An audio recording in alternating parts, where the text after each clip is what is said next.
Namaskaram. So let us continue with case study questions on electrostatic potential and capacitance. ಈ part ಆದಮೇಲೆ ಇನ್ನು ಒಂದು last part ಬರ್ತೈತೆ ಈ ಚಾಪ್ಟರ್ ಮೇಲೆ. ಸೊ ಇದ್ರೊಳಗೂ ಲಾಸ್ಟ್ ಪಾರ್ಟ್ಸ್ ಗತೆನ ಇದ್ರೊಳಗೂ ಅಪಿ ಎರಡು ಕ್ವಶನ್ಸ್ ಕಡೆ ಹೆಚ್ಚಿಗೆ ಫೋಕಸ್ ಮಾಡಿದ್ದೈತಿ. And particularly series and parallel combination ಅಥವಾ ಕೆಪಾಸಿಟರ್ಸ್ ಮೇಲೆ ಹೆಚ್ಚಿಗೆ ಫೋಕಸ್ ಮಾಡಿ ಇನ್ನೊಂದು ಸ್ವಲ್ಪ ವೆರೈಟಿ ಆಫ್ ಕ್ವಶನ್ಸ್ ಈಗ ಬರ್ತಾವೆ. ಇದಾದ್ಮೇಲೆ ಇನ್ನೊಂದು ಪಾರ್ಟ್ ಬರ್ತೈತೆ that will close this chapter. Okay, let us start with the questions now. So today's first question, the equivalent capacitance of the infinite ladder. ಇದು ಇನ್ಫಿನೈಟ್ ಲ್ಯಾಡರ್ ಕ್ವಶನ್ ಅಂತ ಹೇಳ್ತಾರೆ. So generally ನಾವು series and parallel combination ಒಳಗೆ connect ಮಾಡೋಂಥ ಕೆಪಾಸಿಟರ್ಸನ್ನು connect ಮಾಡೋಂಥ questions ನೋಡೀವಿ. So ಇದರೊಳಗೆ ಇನ್ಫಿನೈಟ್ ನಂಬರ್ ಆಫ್ ಕೆಪಾಸಿಟರ್ಸನ್ನು ಕನೆಕ್ಟ್ ಮಾಡಿರ್ತಾರೆ. ಲೈಕ್ ಇಲ್ಲೊಂದು ಪ್ಯಾಟ್ರನ್ ಐತೆ, 3 ಇದು ಆ್ಯಕ್ಚುಲಿ ಕೆಪಾಸಿಟೆನ್ಸಸ್ ಎಲ್ಲ ಪಿಕೋ ಫ್ಯಾರಡ್ನೊಳಗದಾವೆ. So 3 picofarad, 2 picofarad and the same pattern continues up to infinity. So infinite number of capacitors ಇರ್ಬೇಕಾರೆ ಇಕ್ವಿವೆಲೆಂಟ್ ಕೆಪಾಸಿಟೆನ್ಸ್ ಕೇಳ್ತಾರೆ. ಸೊ ನಮಗೆ ಗೊತ್ತು ಫೈನೈಟ್ ಕೆಪಾಸಿಟರ್ಸ್ ಇದ್ದಾಗ ಅದರದ್ದು ಕ್ಯಾಲ್ಕುಲೇಷನ್ ಮಾಡೋಕ್ಕೆ ವೆರೈಟಿ ಮೆಥಡ್ಸ್ ನಾವು ಯೂಸ್ ಮಾಡ್ಬೇಕಾಗ್ತೈತಿ. ಸೊ ಇಲ್ಲಿ ಇನ್ಫಿನೈಟ್ ಲ್ಯಾಡರ್ ಕ್ವಶನ್ ಅಂತ ಹೇಳ್ತಾರೆ. ಇದನ್ನು ಹೆಂಗೆ ಸಾಲ್ವ್ ಮಾಡ್ಬೇಕಂತ ಎಕ್ಸ್ಪ್ಲೈನ್ ಮಾಡ್ತೀನಿ. ನಿಮ್ಗೆ ಆಲ್ರೆಡಿ ಗೊತ್ತಿದ್ರೆ ಟ್ರೈ ಮಾಡಿರಿ, ಇಲ್ಲಾಂದ್ರೆ ಹೇಳ್ತೀನಂತ. So the equivalent capacitance of the infinite ladder shown in the following diagram is ಅಂಥೇಳಿ 4 ಆಪ್ಷನ್ಸ್ ಕೊಟ್ಟಾರೆ. ಸೊ ವಿಡಿಯೋ ಪಾಸ್ ಮಾಡಿ ಟ್ರೈ ಮಾಡಿರಿ ಇದನ್ನು, ಅಥವಾ ವಿಚಾರ ಮಾಡಿರಿ ಅಟ್ಲೀಸ್ಟ್ ಏನು ಮಾಡಬಹುದು ಅಂಥೇಳಿ ಈಗ ಡಿಸ್ಕಸ್ ಮಾಡೋಣ ಅಂತ. ಓಕೆ, ಸೊ ಯಾರು ಸಾಲ್ವ್ ಮಾಡಿರಿ, ಇನ್ನೂ ಮಾಡಿಲ್ಲ ಅಂದ್ರೆ ಬೇಕಾದ್ರೆ ಟ್ರೈ ಮಾಡಿರಿ. ಸೊ ಇದಕ್ಕೆ answer option D 1+√7 pico farad ಬರ್ಬೇಕು. ಸೊ ಇದು ಯಾವುದೇ type of infinite ladder question ಇರಲಿ, ವ್ಯಾಲ್ಯೂಸ್ ಚೇಂಜ್ ಆದ್ರೂ ಇದಕ್ಕೊಂದು ಮೆಥಡ್ ಐತೆ. ಸೊ ಆ ಮೆಥಡನ್ನು ನಾನು ಎಕ್ಸ್ಪ್ಲೇನ್ ಮಾಡ್ತೀನಿ. ಅದಕ್ಕಿಂತ ಮೊದಲು ಒಂದು ಹಂಗೆ question. So 1 bucket of water and ocean ಇವೆರಡನ್ನೂ ಕಂಪ್ಯಾರಿಸನ್ ಮಾಡಿದರೆ, can we consider ocean as infinity as compare to a bucket of water? Definitely yes, ಹೌದಾ? ಸೊ ಈಗಿಲ್ಲೇ ಒಂದು ಕ್ವಶನ್ ಏನಂದ್ರೆ, if you remove 1 bucket of water from ocean, can I still call this ocean as infinity? Yes, ಹೌದ್ರಿ. Next, ಈ ಓಷನ್ನಿಗೆ 1 bucket remove ಮಾಡೋ ಬದಲಿ 1 bucket of water add ಮಾಡಿದರೆ it still remains the same, ಹೌದ್ರಿ. ಸೊ ಇದನ್ನು ಯಾಕೆ ಹೇಳಾಕತ್ತೀನಿ ನಾನು ಅಂದ್ರಾಗ, ಸೊ ಇದು ಎಂಟೈರ್ ಕೆಪಾಸಿಟೆನ್ಸ್, ಈಕ್ವಲೆಂಟ್ ಕೆಪಾಸಿಟೆನ್ಸ್ ಎಷ್ಟು ಬರ್ತೈತಿ ನಮಗೆ ಗೊತ್ತಿಲ್ಲ, ಹೌದಾ? ಸೊ ಅದಕ್ಕೆ let us say the equivalent capacitance is C. Infinite capacitors ಎಲ್ಲ ಸೇರಿ ಈ ಮೆಥಡನ್ನು ಕರೆಕ್ಟಾಗಿ ಎಕ್ಸ್ಪ್ಲೈನ್ ಮಾಡ್ತೀನಿ. ಇಂಥವು ಅಪೀರಿಯಡ್ ಕ್ವಶನ್ಸ್ ಅದಾವೆ. ವೆರಿ ಈಸಿ ಮೆಥಡ್ ಐತೆ. ಫಸ್ಟ್ ಟೈಮ್ ಅಂಡರ್ಸ್ಟ್ಯಾಂಡ್ ಮಾಡ್ಕೊಳ್ಳೋಕೆ ಅಷ್ಟು ಡಿಫಿಕಲ್ಟ್ ಅನ್ನೋಕಿನ ಸ್ವಲ್ಪ ಟೈಮ್ ಎಕ್ಸ್ಪ್ಲನೇಷನ್ ನೀವು ಕೇಳಬೇಕಾಗ್ತೈತೆ. ನೆಕ್ಸ್ಟ್ ಟೈಮ್ ವೆರಿ ಈಸಿಲಿ ನೀವು ಅದನ್ನು ಅಪ್ಲೈ ಮಾಡಿ ವಿದಿನ್ 1 ಮಿನಿಟ್ ಸಾಲ್ವ್ ಮಾಡ್ಬೋದು. ಓಕೆ, ನೋಡ್ರಿ. ಸೊ ಇನ್ಫಿನೈಟ್ ಕೆಪಾಸಿಟರ್ಸ್ ಅದಾವಲ್ಲ, ಎಲ್ಲ ಸೇರಿ ಏನು ಒಂದು ಕೆಪಾಸಿಟೆನ್ಸ್ ಬರುತ್ತಲ್ಲ, let us say it is C. ಇದ್ರದ್ದು ಆನ್ಸರ್ ಈಕ್ವಿವೆಲೆಂಟ್ ಕೆಪಾಸಿಟೆನ್ಸ್ ಅದೇನು 1+√7 ಅಂತ ಬರುತ್ತಲ್ಲ, ಅದು ಲೆಟ್ ಇಟ್ ಬಿ ಸಿ ಅಂತ ಅನ್ಕೊಳ್ಳೋಣ. ಸೊ ಇಲ್ಲಿ ನಾನು ಏನು ಮಾಡ್ತೀನಿ, ಇಲ್ಲೊಂದು ಪ್ಯಾಟರ್ನ್ ಐತೆ ನೋಡ್ರಿ, 3 2. This group it is repeating itself. So ಹಿಂಗೊಂದು ಯಾವುದೋ ಒಂದು ಪರ್ಟಿಕ್ಯುಲರ್ ಗ್ರೂಪ್ ತನ್ನ ಅದು ರಿಪೀಟ್ ಹಾಕುವಂತ ಹೋಗ್ತಿರ್ತದೆ. ಸೊ ಅದನ್ನು ಐಡೆಂಟಿಫೈ ಮಾಡ್ಬೇಕು, which is repeating. So 3 and 2 combination is repeating. So ಅದಕ್ಕೆ ನಾನು ಏನು ಮಾಡ್ತೀನಿ, ಫಸ್ಟ್ ಗ್ರೂಪ್ ಆಫ್ 3 2 ಇವು ಎರಡು ಬಿಟ್ಟು ಉಳುಕಿದ್ದೆಲ್ಲ ಸೇರಿ, ಈಗ ನೋಡ್ರಿ, ಈ ಇನ್ಫಿನೈಟ್ ನಂಬರ್ ಆಫ್ ಕೆಪಾಸಿಟರ್ಸ್ನೊಳಗೆ ಈ 3 2 ಅಷ್ಟನ್ನು ಸೈಡಿಗೆ ತೆಗೆದ್ರೆ, can I call this as again infinite ladder? Obviously. ನಾ ಏನು ಹೇಳಿದೆ, ಓಷಿಯನ್ನೊಳಗೆ 1 ಬಕೆಟ್ ಆಫ್ ವಾಟರ್ ತೆಗೆದ್ರು ಅಷ್ಟೇ, ಆ್ಯಡ್ ಮಾಡಿದ್ರು ಅಷ್ಟೇ. ಸೊ ಈ 3 2 ನಾ ಇಲ್ಲಿ ರಿಮೂವ್ ಮಾಡಿ ಸೈಡಿಗೆ ಇಡ್ತೀನಿ. ಪೂರ್ತಿ ರಿಮೂವ್ ಮಾಡೋಂಗಿಲ್ಲ, ಸೈಡಿಗೆ ಇಡ್ತೀನಿ, ರಿಮೂವ್ ಮಾಡ್ತೀನಿ. ಇಲ್ಲಿಂದ ಸ್ಟಾರ್ಟ್ ಆಗಿದೆ ಮತ್ತು ಇನ್ಫಿನಿಟಿ ಹೌದಲ್ಲ ರೀ ಈಗ. ಹಾಂ, ಸೊ ಇಲ್ಲಿಂದ ಕಂಪ್ಲೀಟ್ಲಿ ಇನ್ಫಿನಿಟಿ ಅಂತಂದರೆ, ಸೊ ಏನು ಮಾಡೋಣ ನಾವೀಗ, ಇದು ಕಂಪ್ಲೀಟ್ಲಿ ರಬ್ ಮಾಡಿಕೊಂಡು, ಸೊ ಇದೆಲ್ಲ ನಾ ಏನು ತೆಗೆದ್ನಲ್ಲ, ಈಗ ರಬ್ ಮಾಡಿದ್ನಲ್ಲ, ಅದರದೆಲ್ಲ ಸೇರಿ ಕೆಪಾಸಿಟೆನ್ಸ್ ಎಷ್ಟಾಗ್ತೈತಿ? ಇದನ್ನು ಬಿಟ್ಟರೆ ಇದಿಷ್ಟು ಸೇರಿ ಇನ್ಫಿನೈಟ್ ಇತ್ತಿಲ್ರಿ. ಈಗ ಇನ್ಫಿನೈಟ್ ಕೆಪಾಸಿಟರ್ಸ್ ಎಲ್ಲ ಸೇರಿ ಕೆಪಾಸಿಟೆನ್ಸ್ ಎಷ್ಟು ಇರಲಿ ಅಂತ ಅಂದ್ಕೊಂಡ್ವಿ ನಾವು, ಸಿ. ಈಗ ಮಜಾ ಏನಂದ್ರೆ, ಈ 3 2 ಅಲ್ಲೇ ಇಟ್ಟು ಉಳ್ಕಿದೆಲ್ಲ ನಾವು ಕನ್ಸಿಡರ್ ಮಾಡಿದ್ರೆ ಏನು ಕೆಪಾಸಿಟೆನ್ಸ್ ಬರುತ್ತೆ, ಸಿ ಬರ್ತದೆ. ಈ 3 ಇನ್ಕ್ಲೂಡ್ ಮಾಡಿಕೊಂಡು ಇನ್ನೊಂದು ಕೆಪಾಸಿಟೆನ್ಸ್ ಕ್ಯಾಲ್ಕ್ ಮಾಡ್ಕೊಂಡ್ರೂ ಸಿನ ಬರ್ತೈತೆ. ಬಿಕಾಸ್ ಇದು ಇನ್ಫೈನೈಟ್ ಕೆಪಾಸಿಟರ್ ಸೇರಿ ಬಂದಿದ್ದು ಕೆಪಾಸಿಟೆನ್ಸ್ ಸಿ. ಇದಕ್ಕೆ ಈ 3 ಏನು ಸಣ್ಣದೊಂದು ಗ್ರೂಪ್ ಐತಲ್ಲ, ಇದನ್ನು ಆ್ಯಡ್ ಮಾಡಿದರೂ ಇದು ಸಿನ ಉಳಿತೈತಿ, ಇದನ್ನು ಸಬ್ಟ್ರಾಕ್ಟ್ ಮಾಡಿದರೂ ಇದು ಸೇರಿ ಉಳಿತೈತಿ. ಸೊ ಈಗ ವೆರಿ ಕ್ಲಿಯರ್ಲಿ ಕೇಳಿಸ್ಕೊರಿ, ಇದೆಲ್ಲ ಏನು ನಾವು ಪಾರ್ಟ್ ರಿಮೂವ್ ಮಾಡಿದ್ವಲ್ಲ ಅದೆಲ್ಲ ಸೇರಿ ಇನ್ಫೈನೈಟ್ ಲ್ಯಾಡರ್ ಆತು, ಅದರ ಕೆಪಾಸಿಟೆನ್ಸ್ ಸಿ. ಓಕೆ, ಈಗ ನೀವು ಸ್ವಲ್ಪ ಕೇರ್ಫುಲಿ ಅಬ್ಸರ್ವ್ ಮಾಡಿದರೆ ಈ ಸಿ ಮತ್ತು ಈ 3 ಏನದಾವಲ್ಲ ಇವು ಇಷ್ಟು ನೋಡು, ನಾವು ಯಾವ್ದು ಸೀರೀಸು ಯಾವ್ದು ಪ್ಯಾರಲಲ್ ಅಂತ ತಲೆ ಕೆಡ್ಸ್ಕೊಂಡು ಈ ಮೂರರದ ಈಕ್ವಿವೆಲೆಂಟ್ ಕೆಪಾಸಿಟೆನ್ಸ್ ಕ್ಯಾಲ್ಕ್ ಮಾಡೋಣ.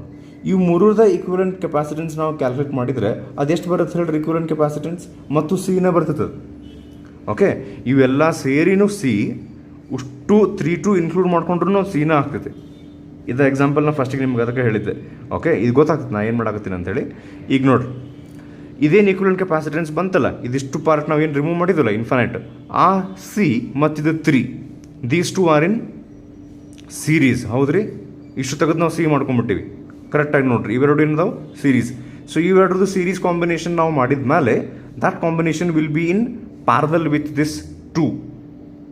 ಓಕೆ, ಅದ್ರದ್ದೆಲ್ಲ ನಾವು ಸಾಲ್ವ್ ಮಾಡಿಕೊಂಡ್ರೆ ಅದ್ರದ್ದು ಈಕ್ವಿವೆಲೆಂಟ್ ಕೆಪಾಸಿಟೆನ್ಸ್ ಬರ್ತೈತಿ ಸಿನ. ಓಕೆ, ಬಿಕಾಸ್ ಇಲ್ಲಿಂದ ಸ್ಟಾರ್ಟ್ ಮಾಡಿ ನೀವು ಎ ಬಿ ಇಂದ ಸ್ಟಾರ್ಟ್ ಮಾಡಿ ಇನ್ಫಿನಿಟಿ ತನಕ ಹೋದರೂ ಸಿನ ಬರ್ತೈತಿ. 3 ಬಿಟ್ಟು ಇಲ್ಲಿಂದ ಹೋದ್ರೂ ಸಿನ ಬರ್ತೈತಿ. ಓಕೆ, ಸೊ ಈಗ ನೋಡಿ, C and 3 are in series. So ಎರಡು ಕೆಪಾಸಿಟರ್ ಸೀರೀಸ್ನಾಗ ಏನು ಮಾಡ್ತೀವಿ ನಾವು, C1 C2 divided by C1 plus C2. Okay, so this combination is in parallel with this capacitance of 2 picofarad. So parallel ಇದಕ್ಕೆ ಎರಡು ಆ್ಯಡ್ ಆಗ್ತಾವೆ. So 3C divided by 3 plus C plus 2 ಇವಿಷ್ಟು ಸೇರಿ ಈಕ್ವಿವೆಲೆಂಟ್ ಕೆಪಾಸಿಟೆನ್ಸ್ ಮತ್ತು ಸಿನ ಆಗ್ತೈತಿ ಈಗ. Okay, ಇದರದ್ದು ಕ್ಯಾಲ್ಕುಲೇಷನ್ ಏನು ಬರುತ್ತೆ ಅಂತ ತೋರಿಸ್ತೀನಿ ನಾನು ನಿಮ್ಗೀಗ. ಸೊ ಕ್ಯಾಲ್ಕುಲೇಷನ್ ಈ ರೀತಿ ಆಗ್ತೈತಿ ಈಗ. 3C divided by 3 plus C plus 2 ಆ ಕಾಂಬಿನೇಷನ್ ಎಲ್ಲ ಸೇರಿ ಈಕ್ವಿವೆಲೆಂಟ್ ಕೆಪಾಸಿಟೆನ್ಸ್ ಸಿನ ಬರ್ತೈತೆ ಮತ್ತು. ಓಕೆ, ಇದು ಆಲ್ರೆಡಿ ಹೇಳಿ ನಾನು ನಿಮಗೆ. ಸೊ ಇಲ್ಲ ಏನು ನೋಡಂದ್ರೆ ಈಗ ಇಲ್ಲೊಂದು LCM ತೊಗೊಂಡು 3 ಪ್ಲಸ್ C ಇದು, ಆಮೇಲೆ ಇಲ್ಲೇನು ಬರುತ್ತೆ 3 ಪ್ಲಸ್ C, ಇದನ್ನು ಆ ಕಡೆ ಮಲ್ಟಿಪ್ಲೈ ಮಾಡ್ಕೊಂಬೋದು. ಸೊ ಇದೇನಾಯ್ತು ಗೊತ್ತಾ, ಈಗ 3C ಪ್ಲಸ್ ಇದು 3 ಇಲ್ಲಿ ಮಲ್ಟಿಪ್ಲೈ ಮಾಡಿದರೆ 6 plus C into 2 is 2C. ಇದು 3 ಪ್ಲಸ್ C ಆ ಕಡೆ ಮಲ್ಟಿಪ್ಲೈ ಮಾಡಿದರೆ that becomes 3C plus C square. Okay, ಇದೊಂದು 3C ಬೇಕಾದ್ರೆ ಕ್ಯಾನ್ಸಲ್ ಮಾಡ್ಕೊರಿ. ಇಲ್ಲಿ ಉಳಿದದ್ದು ಏನಂದ್ರೆ C square minus 2C minus 6 is equal to 0. That means ನೀವು ಇಲ್ಲಿ ಕ್ವಾಡ್ರಾಟಿಕ್ ಇಕ್ವೇಷನ್ ಸಾಲ್ವ್ ಮಾಡಬೇಕಾಗುತ್ತೆ. ಈ ಟೈಪ್ ಆಫ್ ಕ್ವಶನ್ ಕೊಟ್ಟಾಗ ಯಾವಾಗಲೂ ಕ್ವಾಡ್ರಾಟಿಕ್ ಇಕ್ವೇಷನ್ ಈ ಸ್ವಲ್ಪ ಡಿಫಿಕಲ್ಟ್ ಬರಬೇಕಂತೇನಿಲ್ಲ. ಇದಕ್ಕೆ ನೀವು ಶ್ರೀಧರಾಸ್ ಫಾರ್ಮುಲಾ ಅಂತೇನು ಕಲಿತಿರಲ್ಲ ಅದನ್ನು ಅಪ್ಲೈ ಮಾಡಬೇಕಾಗುತ್ತೆ. So that part you will do ಅಂತ ಅಂದ್ಕೊಂಡ್ರೆ, ಸೊ ಕೆಪಾಸಿಟೆನ್ಸ್ ಸಿ ಇದನ್ನು ಕ್ಯಾಲ್ಕುಲೇಷನ್ ಮಾಡಿದಾಗ it comes out as 1 ± √7 picofarad ಅಂತ ಬರ್ತದೆ ಈಗ. ಸೊ ಪ್ಲಸ್ ಆರ್ ಮೈನಸ್ ಅಂತಿದ್ದಾಗ ಎರಡರಾಗ 1 ಚೂಸ್ ಮಾಡ್ಬೇಕಲ್ಲ ನಾವು. ಬಿಕಾಸ್ ಆಪ್ಷನ್ಸ್ನೊಳಗೆ ಆ್ಯಕ್ಚುಲಿ ನೀವು ನೋಡಿದ್ರೆ ಸೆಕೆಂಡ್ ಆಪ್ಷನ್ನೊಳಗೆ √7 - 1 ಐತಿ. That cannot be the answer. So ಇಷ್ಟು ಬಂದಾಗ ನೀವು ಇಲ್ಲೇ ಡಿಸೈಡ್ ಮಾಡ್ಬೋದು. Obviously it is option D, that is 1 + √7 ಅಂತ. ಬಟ್ ಸ್ಟಿಲ್ ಇದು ಪ್ಲಸ್ ಆರ್ ಮೈನಸ್ ಅಂತಿದ್ದಾಗ ಮೈನಸ್ ಅಂತೂ ಬರೋಕ್ಕೆ ಚಾನ್ಸ್ ಇಲ್ಲಲ್ಲ, because √7 is greater than 1. Okay, √7 is greater than 1 ಅಂದರೆ 1 - that will be a negative value. So equivalent capacitance negative capacitance ಒಂದು ಯಾವುದೋ ಕೆಪಾಸಿಟರಿಗೆ it's not possible, ಅದರ ಅರ್ಥ ಇರಂಗಿಲ್ಲ ಅದಕ್ಕೆ. So obviously it should be 1 + √7 picofarad. So this was the question. ಇದಕ್ಕೆ generally infinite ladder question ಅಂತ ಕರೀತಾರೆ. Will move on to the next one. What is the maximum charge that can be stored in the following combination of 2 capacitors? ಸ್ವಲ್ಪ different kind of question ಐತಿ, but actually simple ಐತಿ. First time ವಿಚಾರ ಮಾಡಿದಾಗ ಅದು difficult ಅನ್ನಿಸ್ಬೋದು, but try ಅಂತೂ ಮಾಡಿರಿ, ನಾನು explain ಮಾಡ್ತೀನಿ. ಇಲ್ಲೇ ಎರಡು ಕೆಪಾಸಿಟರ್ಸನ್ನು ಸೀರೀಸ್ನೊಳಗೆ ಕೊಟ್ಟಾರೆ. ಒಂದು 5 microfarad 500 volt, 10 microfarad 400 volt. Okay, ಇವನ್ನ ಕಂಬೈನ್ ಮಾಡಿದಾಗ ಅವ್ರು ಏನು ಕೇಳಾಕತ್ತಾರೆ, ಎಷ್ಟು ಚಾರ್ಜ್ ಮ್ಯಾಕ್ಸಿಮಮ್ ಚಾರ್ಜ್ ಇದ್ರೊಳಗೆ ನಾವು ಸ್ಟೋರ್ ಮಾಡಬಹುದು ಅಂತ ಹೇಳಿ. ಆ್ಯಂಡ್ ನಿಮಗೆ ಸ್ವಲ್ಪ ನೆನಪಿರಲಿ ಒಂದು ಹಂಗೆ ಹಿಂಟು, ಸೀರೀಸ್ ಕಾಂಬಿನೇಷನ್ ನಾವು ಮಾಡಿದಾಗ charge stored in each of the capacitor is same and which is also same as the total charge stored. Okay, so ಇದು ಒಂದು ನಾನು ಹಿಂಟ್ ನಿಮ್ಗೆ ಕೊಡ್ಬೋದು ಇನಿಷಿಯಲಿ. ಸೊ ಟ್ರೈ ಮಾಡಿರಿ. ಓಕೆ, ಸೊ ಯಾರು ಇದನ್ನು ಟ್ರೈ ಮಾಡಿರಿ, ಇದಕ್ಕೆ answer option B 2.5 milli coulomb ಬರ್ಬೇಕು. ಹೆಂಗೆ ಅಂತ ಹೇಳ್ತೇನೆ. ಸೊ ಈಗ ಒಂದು ಕೆಪಾಸಿಟೆನ್ಸ್ದೊಳಗೆ ಎಷ್ಟು ಚಾರ್ಜ್ ಸ್ಟೋರ್ ಮಾಡ್ಬೋದು ಅಂತನಕ ಈಗ ಬೇಸಿಕ್ ಫಾರ್ಮುಲಾ ಅಂತ ಏನೈತ್ರಿ, C is equal to Q by V. ಹೌದಾ? ಸೊ ಹಂಗಾರೆ ಕ್ಯೂ ಇಸ್ ಈಕ್ವಲ್ ಟು ಏನಾಗುತ್ತೆ, ಕೆಪಾಸಿಟೆನ್ಸ್ ಇಂಟು ಪೊಟೆನ್ಷಿಯಲ್. ಸೊ ಇದಕ್ಕೆ ನಾವು ಕ್ಯಾಲ್ಕುಲೇಷನ್ ಮಾಡಿದ್ರೆ ಕೆಪಾಸಿಟೆನ್ಸ್ ಇಂಟು ಪೊಟೆನ್ಷಿಯಲ್ ಮಾಡಿದರೆ 500 5 ಇದು 10⁻6 ಐತಿ. ಸೊ ಅದೆಲ್ಲ ಸೇರಿ ಇದಕ್ಕೆ charge storing capacity 2.5 milli coulomb ಬರುತ್ತೆ. 10⁻3 ಆಗಿರ್ತೈತಲ್ಲ, ಸೊ 2.5 ಮಿಲಿ ಕೂಲಮ್ ಬರುತ್ತೆ ಇದಕ್ಕೆ ಈ ಕೇಸ್ನೊಳಗೆ. ಆ್ಯಂಡ್ ಈ ಕೇಸ್ನೊಳಗೆ ಅದು it comes out as 2 multiply ಮಾಡಿದರೆ ಈ ಕೆಪಾಸಿಟರ್ದು charge storing capacity is 4 milli coulomb. So ಈಗ ಸೀರೀಸ್ನೊಳಗೆ ಎರಡು ಕಡೆ ಚಾರ್ಜ್ ಸೇಮ್ ಸ್ಟೋರ್ ಆಗ್ಬೇಕು. ಸೊ ಈ ಕೆಪಾಸಿಟರ್ದು ಚಾರ್ಜ್ ಸ್ಟೋರಿಂಗ್ ಕೆಪಾಸಿಟಿ ಜಾಸ್ತಿ ಇರ್ಬೋದು 4 ಮಿಲಿ ಕೂಲಮ್, ಬಟ್ ಇದರೊಳಗೆ 2.5 ಅಷ್ಟು ಚಾರ್ಜ್ ಸ್ಟೋರ್ ಮಾಡಬಹುದಲ್ಲ, ಅದಕ್ಕೆ ಇದರೊಳಗೂ 2.5 ಮಿಲಿ ಕೂಲಂಬ ಚಾರ್ಜ್ ಸ್ಟೋರ್ ಮಾಡ್ಬೋದು. ಸೊ ಇದ್ರಾಗ 4 ಸ್ಟೋರ್ ಮಾಡ್ಬೋದು ಅಂಥೇಳಿ ನಾವು ಇದ್ರಾಗ 4 ಅಂತೂ ಎಕ್ಸ್ಟ್ರಾ ಹಾಕಕ್ಕೆ ಬರೋಂಗಿಲ್ಲ. ಇದ್ರ capacitance 2.5, but the capacitor which has the capacitance to store 4 ಅದ್ರೊಳಗೆ 2.5 ಸ್ಟೋರ್ ಮಾಡ್ಬೋದು. ಸೊ ಆ್ಯಕ್ಚುಲಿ ಏನಾಗ್ತೈತಿ, ಇಲ್ಲೇನು ಬ್ಯಾಟ್ರಿ ಕೊಟ್ಟಿರ್ತಾರಲ್ಲ, ಇದರ ಪಾಸಿಟಿವ್ ಟರ್ಮಿನಲ್ದಿಂದ ಇದನ್ನು ನಾವು ಡಿಸ್ಕಸ್ ಮಾಡಿದ್ವಿ ಕ್ಲಾಸ್ನೊಳಗೆ, ಲೆಫ್ಟ್ ಪ್ಲೇಟ್ ಆಫ್ ದ ಕೆಪಾಸಿಟರ್ನಿಂದ ಎಲೆಕ್ಟ್ರಾನ್ಸನ್ನು ಅದು ರಿಮೂವ್ ಮಾಡಿ ಈ ಕಡೆ right plate of the second capacitor ಅದು ಡೆಪಾಸಿಟ್ ಮಾಡ್ತೈತೆ. ಇನ್ ದ ಪ್ರೊಸೆಸ್ ಇದ್ರ 2.5 ಮಿಲಿ ಕೂಲಮ್ ಸ್ಟೋರ್ ಆಗ್ತೈತೆ. ಓಕೆ, ಆ್ಯಂಡ್ ಇಲ್ಲಿ ಚಾರ್ಜಿಂಗ್ ಬೈ ಇಂಡಕ್ಷನ್ ಗತೆ ಹೇಳಿದ್ನಲ್ರಿ, ಇಲ್ಲಿಂದ ಚಾರ್ಜಸ್ ಬಂದು ಇಲ್ಲಿ ಬಂದು ಈ ಕಡೆ ಪಾಸಿಟಿವ್ ಆಗಿದ್ದಕ್ಕೆ ಇಲ್ಲಿ ನೆಗೆಟಿವ್ ಬಂದು ಕುಂತಿರ್ತಾವೆ. ನೆಕ್ಸ್ಟ್ ಇದ್ರದ್ದು ಈ ಸೈಡ್ ಇಲ್ಲಿ ಪಾಸಿಟಿವ್ ಬಂದಿರ್ತೈತೆ. ಸೊ ಇಲ್ಲಿ ಎಲೆಕ್ಟ್ರಾನ್ಸ್ ಬರ್ತಾವೆ. ಈ ರೀತಿಯಾಗಿ ಇಲ್ಲೆಷ್ಟು ಚಾರ್ಜ್ ಸ್ಟೋರ್ ಆಗಿರುತ್ತೆ, ಇಲ್ಲೂ ಅಷ್ಟು ಚಾರ್ಜ್ ಸ್ಟೋರ್ ಆಗ್ತದೆ. So the maximum charge that can be stored is actually the word ಇಲ್ಲವರು ಮ್ಯಾಕ್ಸಿಮಮ್ ಅಂತ ಯೂಸ್ ಮಾಡ್ತಾರೆ. ಬಟ್ ಇವು ಎರಡು ಕೆಪಾಸಿಟರ್ನೊಳಗೆ ಯಾವುದು ಮಿನಿಮಮ್ ಸ್ಟೋರ್ ಮಾಡ್ತೈತೆ ನೋಡ್ರಿ, ಎರಡು ಕಡೆ ಅಷ್ಟು ಸ್ಟೋರ್ ಮಾಡ್ಬೋದು ನಾವು. ಸೊ ಇವೆರಡರೊಳಗೆ ಇದು 2.5 ಸ್ಟೋರ್ ಮಾಡ್ತೈತಿ, ಇದು 4 ಸ್ಟೋರ್ ಮಾಡುತ್ತೆ. ಸೊ ಇಲ್ಲೇ ಸ್ಟೋರ್ ಮಾಡಿರ್ತಲ್ಲ, ಇಲ್ಲೂ ಅಷ್ಟು ಸ್ಟೋರ್ ಮಾಡ್ಬೋದು. ಸೊ ಆ್ಯಂಡ್ ಆಬ್ವಿಯಸ್ಲಿ ಸೀರೀಸ್ನೊಳಗೆ ಎಂಟೈರ್ ಕಾಂಬಿನೇಷನ್ ಸೇರಿ ಎಷ್ಟು ಚಾರ್ಜ್ ಸ್ಟೋರ್ ಆಗಿರುತ್ತೆ, that is same as the individual charge stored. So answer is 2.5 milli coulomb. So next question ಹೋಗೋಣ ಇವರಿಗೆ. ಓಕೆ, ನೆಕ್ಸ್ಟ್ ಕ್ವಶನ್ ಇದು ಸ್ವಲ್ಪ ಥಿಂಕಿಂಗ್ ಟೈಪ್ ಆಫ್ ಕ್ವಶನ್ ಐತಿ, ಸ್ವಲ್ಪ ವಿಚಾರ ಮಾಡ್ಬೇಕಾಗ್ತೈತಿ. Interesting question. In the given circuit plus 80 micro coulomb is the charge on upper plate of the 4 microfarad capacitor. So ಇಲ್ಲಿ actually 3 capacitors ಅದಾವೆ, C1 C2 C3, 4 microfarad 2 and 3 microfarad.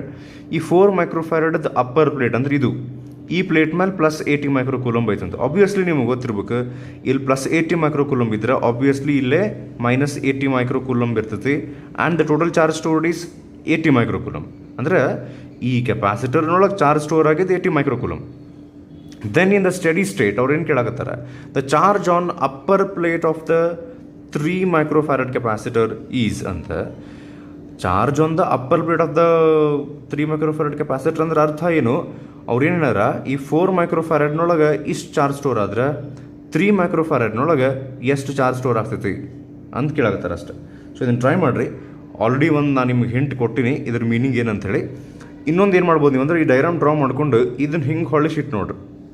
Okay, then ನಿಮ್ಗೆ easy ಆಗ್ತದೆ solve ಮಾಡೋಕೆ, ಯಾವ series ಯಾವ್ದು parallel ಯಾವ ರೀತಿ ನಾನು ಥಿಂಕ್ ಮಾಡಿದರೆ ನನಗೆ 3 ಮೈಕ್ರೋಫ್ಯಾರಡ್ ಕೆಪಾಸಿಟರ್ನೊಳಗೆ ಎಷ್ಟು ಚಾರ್ಜ್ ಸ್ಟೋರ್ ಆಗೈತೆ ಅಂತ ಹೇಳಿ ಗೊತ್ತಾಗ್ತದೆ. ಓಕೆ, ಟ್ರೈ ಮಾಡಿರಿ, ಇದು ಇಂಟ್ರೆಸ್ಟಿಂಗ್ ಕ್ವಶನ್ ಐತೆ. ಸೊ ಯಾರು ಸಾಲ್ವ್ ಮಾಡಿರಿ ಇದಕ್ಕೆ ಆನ್ಸರು ಆಪ್ಷನ್ ಸಿ ಬರಬೇಕು, ಪ್ಲಸ್ 48 ಮೈಕ್ರೋ ಕೂಲಮ್. ಓಕೆ, ಹೆಂಗೆ ಅಂತ ಹೇಳ್ತೇನೆ. ಸೊ ಈಗ ನೋಡ್ರಿ, ಇದು 4 ಮೈಕ್ರೋಫ್ಯಾರಡ, ಇದ್ರಾಗ ಇಷ್ಟು ಚಾರ್ಜ್ ಸ್ಟೋರ್ ಆಗೈತಿ. ಓಕೆ, ಈ 3 ಆ್ಯಂಡ್ 2 ಹೆಂಗೆ ಅದಾವ ನೋಡ್ರಿ, ಇವು ಸೀರೀಸ್ ಅದಾವ, ಪ್ಯಾರಲ್ ಅದಾವಲ್ಲ. ಸೊ ಎರಡು ಆ್ಯಡ್ ಮಾಡಿರಿ, 3 + 2 ಎಷ್ಟಾಯ್ತು ಹಂಗಾರೆ 5. ಸೊ ಇವೆರಡು ಸೇರಿ 5 ಮೈಕ್ರೋಫ್ಯಾರಡ್ ಬಂತಲ್ಲ. ಈ 4 ಮೈಕ್ರೋಫ್ಯಾರಡು ಮತ್ತು ಇವೆರಡು ಸೇರಿದ್ದೇನು 5 ಮೈಕ್ರೋಫ್ಯಾರಡ್, ಅವು ಎರಡು ಹೆಂಗದಾವು ಸೀರೀಸ್. ಸೊ ಸೀರೀಸ್ನೊಳಗೆ ಚಾರ್ಜ್ ಹೆಂಗಿರ್ತೈತಿ, ಸೇಮ್ ಇರುತ್ತೆ. ದಟ್ ಮೀನ್ಸ್ ಇಲ್ಲಿ 80 ಮೈಕ್ರೋ ಕೂಲಂಬ್ ಇದ್ದರೆ ಇವೆರಡರದ್ದು ಕಾಂಬಿನೇಷನ್ ಏನು ಬಂತಲ್ಲ 5 ಮೈಕ್ರೋಫ್ಯಾರಡ್, ಅದ್ರಾಗೂ 80 ಮೈಕ್ರೋ ಕೂಲಂಬ್ ಇರ್ತದೆ. ಸೊ ಇವೆರಡು ಕಾಂಬಿನೇಷನ್ ಸೇರಿ 80 ಮೈಕ್ರೋ ಕೂಲಂಬ್ ಅಂದರೆ ಇವೆರಡು ಹೆಂಗದಾವೆ ಪ್ಯಾರಲಲ್ನೊಳಗೆ ಚಾರ್ಜು Q1 Q2 ಬೇರೆ ಬೇರೆ ಇರ್ತಾವೆ. ದಟ್ ಮೀನ್ಸ್ ಈ Q2 Q1 ಇವೆರಡು ಆ್ಯಡ್ ಮಾಡಿದರೆ 80 ಆಗ್ಬೇಕು. ಈಗ ಇವೆರಡು ಆ್ಯಡ್ ಮಾಡಿದ್ರೆ 5 ಬರುತ್ತಲ್ಲ, ಅದ್ರಾಗ 80 ಐತಿ ಅಂದರೆ Q1 + Q2 ಇಸ್ 80. ಸೊ ಈ 80 ಮೈಕ್ರೋಫ್ಯಾರಡ್ ಚಾರ್ಜು ಇದರೊಳಗೆ ಮತ್ತು ಇದರೊಳಗೆ ಡಿಸ್ಟ್ರಿಬ್ಯೂಟ್ ಆಗೈತೆ. ಹೌದಾ? ಈಗ ನಮ್ಮ ಕಡೆ ಫಾರ್ಮುಲಾ ಐತೆ, C is equal to Q by V ಅಂತ ಹೇಳಿ. ಇವೆರಡು ಪ್ಯಾರಲಲ್ ಅದಾವಂದ್ರೆ ಪೊಟೆನ್ಷಿಯಲ್ ಈಸ್ ಕಾನ್ಸ್ಟೆಂಟ್.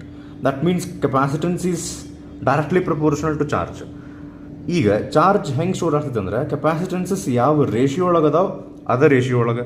ಸೊ ಕೆಪಾಸಿಟೆನ್ಸಸ್ ಅದಾವ 2:3 ರೇಷಿಯೋದೊಳಗೆ. ಹೌದಾ? ಸೊ ಈ 80 ನಾವು 2:3 ರೇಷಿಯೋ ಒಳಗೆ ಡಿವೈಡ್ ಮಾಡ್ಬೇಕು. 2:3 ಅಂದ್ರೆ ಅವೆರಡು ಆ್ಯಡ್ ಮಾಡಿರಿ, 2:3 ಅವಾಗ 2-3 ಎರಡು ಆ್ಯಡ್ ಮಾಡಿರಿ ಅಂದರೆ ಟೋಟಲಿ 5 ಪಾರ್ಟ್ಸ್. ಓಕೆ, 2:3 ಒಳಗೆ ಹಿಂಗೆ ಮಾಡ್ಬೇಕು. ಇದು ನಿಮ್ಗೆ ಗೊತ್ತಿರುತ್ತೆ. 2:3, 2 + 3 = 5.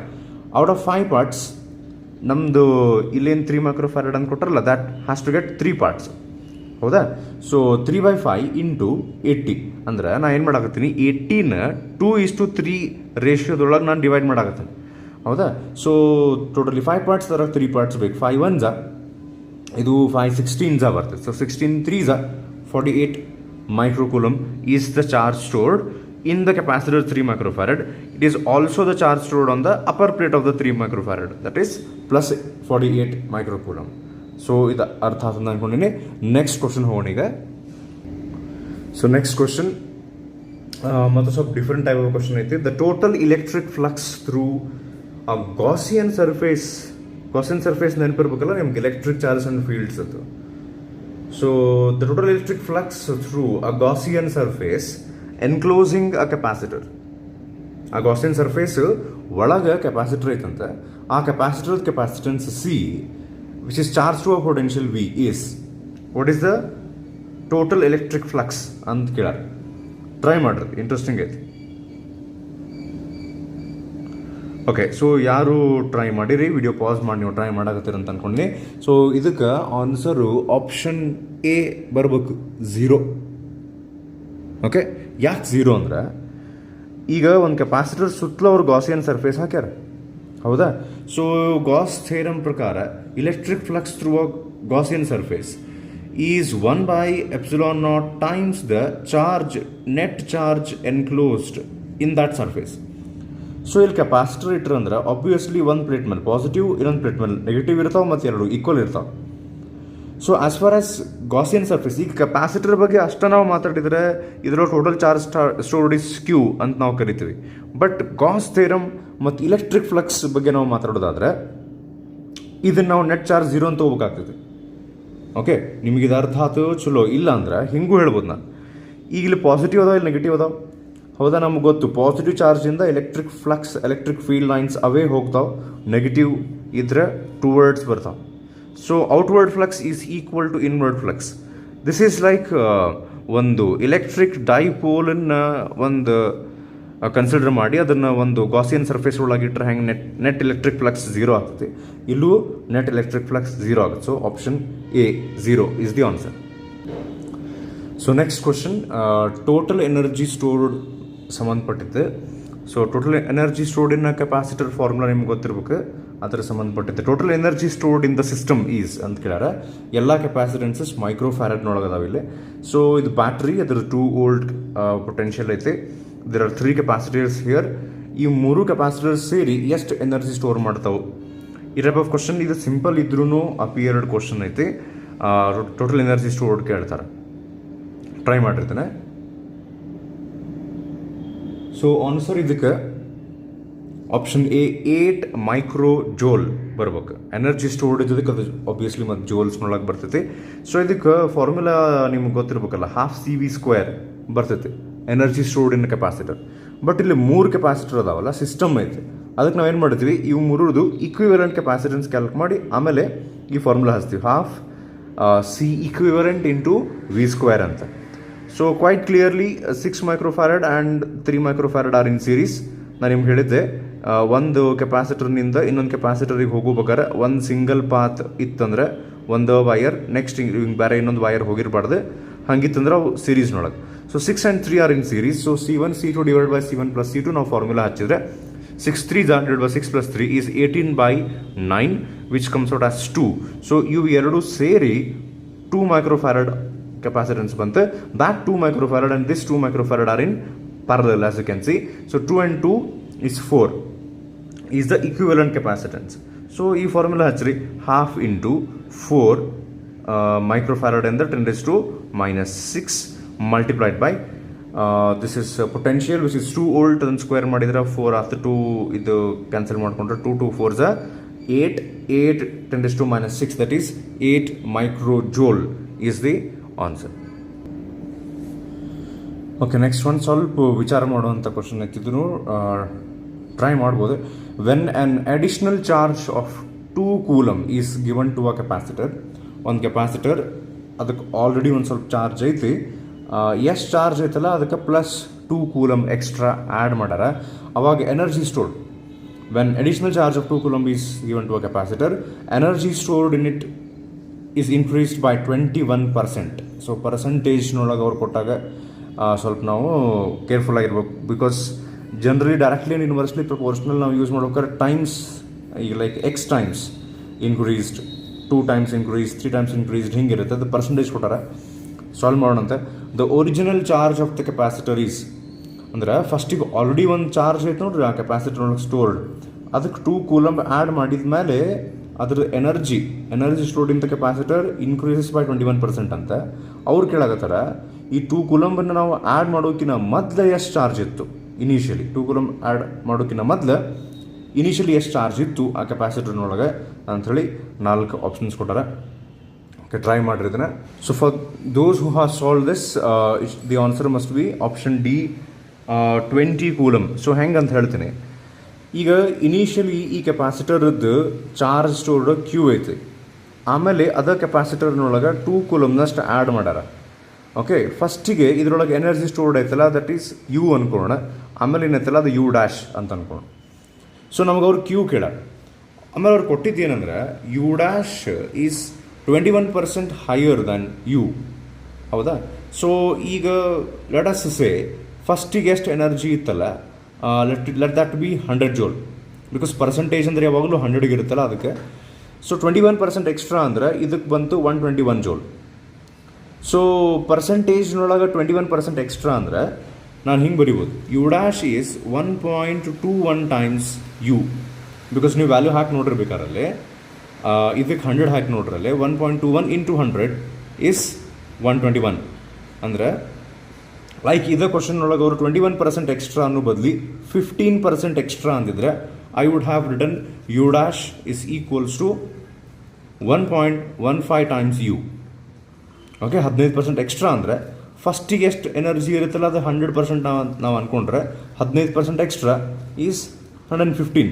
ಈ ಕ್ವಶನ್ ಒಳಗೆ 21% ಎಕ್ಸ್ಟ್ರಾ ಅಂದರೆ ಅದು 121% ಆಗಿರ್ತೈತೆ. ದಟ್ ಮೀನ್ಸ್ ಫಸ್ಟಿಗೆ ಎಷ್ಟು ಇರ್ತೈತಲ್ಲ ಅದಕ್ಕಿಂತ 1.21 ಟೈಮ್ಸ್ ಜಾಸ್ತಿ ಆಗಿರ್ತದೆ. ಈಗ ನಾನು ಇದು ಯು ಏನೈತಲ್ಲ ಹಳೇದು ಈ ಕಡೆ ತೊಗೊಂಬರ್ತೀನಿ, U dash by U is equals to 1.21 ಆತ. ಈಗೇನು ಮಾಡ್ಬೇಕು ನಾವಂದ್ರೆ ಪೊಟೆನ್ಷಿಯಲ್ ಎನರ್ಜಿ ಸ್ಟೋರ್ಡ್ ಇನ್ ಕೆಪಾಸಿಟರ್ದು ಫಾರ್ಮುಲಾ ಹಚ್ಬಿಟ್ರಿ, ½ CV², ಎರಡೂ ಕಡೆ ಹೊಸದು ಇದಕ್ಕೊಂದು ಯು ಡ್ಯಾಶ್ಗೆ ಆ್ಯಂಡ್ ಹಳೇದು ಯುಕ್ಕೆ. So U dash is half, and ಇದು ½ CV² ಫಾರ್ಮುಲಾಕ್ಕಿಂತ ಇನ್ನೊಂದು ಫಾರ್ಮುಲಾ ಬರುತ್ತೆ ನೋಡ್ರಿ, ಬಿಕಾಸ್ ಇದರೊಳಗೆ ಈ ಕ್ವಶನ್ ಒಳಗೆ ಚಾರ್ಜ್ ಇನ್ವಾಲ್ವ್ಡ್ ಐತಲ್ಲ, there is one more formula to calculate potential energy stored in capacitor, that is Q² by 2C. Okay, so ಅದನ್ನು ನಾನು ಇಲ್ಲಿ ಯೂಸ್ ಮಾಡಬೇಕಾಗ್ತೈತಿ. ಯು ಡ್ಯಾಶ್ ಇಸ್ ಆ ಫಾರ್ಮುಲಾ ಹಚ್ಚಿರಿ, ಯು ಡ್ಯಾಶ್ ಅಂದರೆ ಹೊಸ ಎನರ್ಜಿ, ಅವಾಗ ಚಾರ್ಜ್ ಸ್ಟೋರ್ಡ್ ಕ್ಯೂ ಇಲ್ಲ, Q+2C ಐತಿ. ಸೊ ಈ ಫಾರ್ಮುಲಾ ಹಚ್ಚಿದ್ರಿ ಈಗಲೇ Q+2C² divided by capacitance. Capacitance of the capacitor remains the same. Okay, now charge extra ಹಾಕಿದ್ದಕ್ಕೆ ಅದರ percentage of the energy has increased, capacitance ಅಷ್ಟೇ ಉಳಿದಿರ್ತೈತೆ. ಇಲ್ಲೇ ಸ್ವಲ್ಪ ನಿಮ್ಗೆ ಕನ್ಫ್ಯೂಷನ್ ಆಗೋ ಚಾನ್ಸ್ ಐತೆ. ಇದು ಇನಿಷಿಯಲಿ ಸ್ಟೋರ್ಡ್ ಚಾರ್ಜ್ ಪ್ಲಸ್ ಇದು 2 ಇಂಟು EC ಏನು ಗೊತ್ತಾನೆ, ಇದು 2 ಕೂಲಮ್ ಇದು. ಓಕೆ, ನಾ ಇದು ಕೂಲಮ್ ತೆಗೆದು ಬಿಡ್ತೀನಿ ಬೇಕಾದ್ರೆ ನಿಮ್ಗೆ ಕನ್ಫ್ಯೂಸ್ ಆಗುತ್ತೆ ಅಂದರೆ. ಹೊಸ ಚಾರ್ಜು Q+2, ಇದು ಕೆಪಾಸಿಟೆನ್ಸ್ ಇದು. ಓಕೆ, ಈ ಫಾರ್ಮುಲಾ ಹಚ್ಚಿನ Q²/2C ಡಿವೈಡೆಡ್ ಬೈ ಇದನ್ನ ಬರದೆ ಯು ಡ್ಯಾಶಿಗೆ ಬರದೆ ಈಗ ಫಾರ್ಮುಲಾ. ನೆಕ್ಸ್ಟ್ ಯುಕ್ಕೆ ಬರೀತೀನಿ, ಯು ಅಂದರೆ ಫಸ್ಟ್ ಇರುವಂಥ ಎನರ್ಜಿ, ಅವಾಗ ಫಾರ್ಮುಲಾ ಬರುತ್ತೆ Q²/2C that is equals to 1.21. ಗೊತ್ತಾತ್ರಿ, you dash is 1.21 times U. Okay, ಇವೆರಡು ರೇಷೋ ತೊಗೊಂಡಿನಿ ನಾ ಈಗ. 2C ಕೆಪಾಸಿಟೆನ್ಸ್ ಕ್ಯಾನ್ಸಲ್ ಆಗಿಬಿಡ್ತದೆ. ಇದೇನು ಉಳಿದಿರ್ತೈತಲ್ಲ ಇದನ್ನು ನಾವು ಕ್ಯಾಲ್ಕುಲೇಷನ್ ಮಾಡ್ಬೇಕು ಈಗ. 1 ನಿಮಿಷ. ಸೊ ನೆಕ್ಸ್ಟ್ ಇಲ್ಲೇ taking square root on both sides ಮಾಡ್ಬೇಕು. ಒಂದೇ ಮಾತು, ಎಲ್ಲ ಕ್ವಶನ್ ಹಿಂಗೆ ಭಾಳ ಟೈಮ್ ತೊಗೊಳ್ಳೋಂಥವು ಇರಂಗಿಲ್ಲ.